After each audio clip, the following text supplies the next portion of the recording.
സൗദിയിൽ നാളെ മുതൽ അതിശൈത്യത്തിന് തുടക്കമാകും. ശൈത്യകാലത്തിന്റെ രണ്ടാം ഘട്ടമായ അൽ ഷബന് തുടക്കമാകുന്നതോടെ തണുപ്പിന് കടുപ്പമേറും. രാജ്യത്തിന്റെ വിവിധ ഭാഗങ്ങളിൽ പൊടിക്കാറ്റിന് സാധ്യതയുള്ളതായും കാലാവസ്ഥാ കേന്ദ്രം അറിയിച്ചു.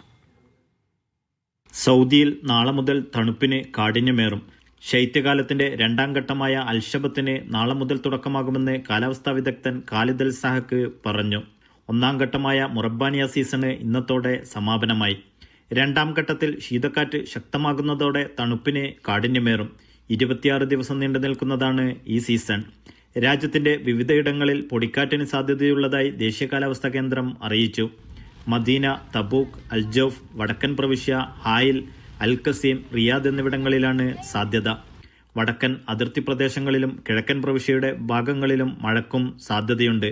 മദീന, മക്ക, അൽബഹ, അസീർ പ്രവിശ്യകളിൽ നേരിയ മഴക്കും മൂടൽമഞ്ഞിനും സാധ്യതയുള്ളതായും കാലാവസ്ഥാ കേന്ദ്രം അറിയിച്ചു.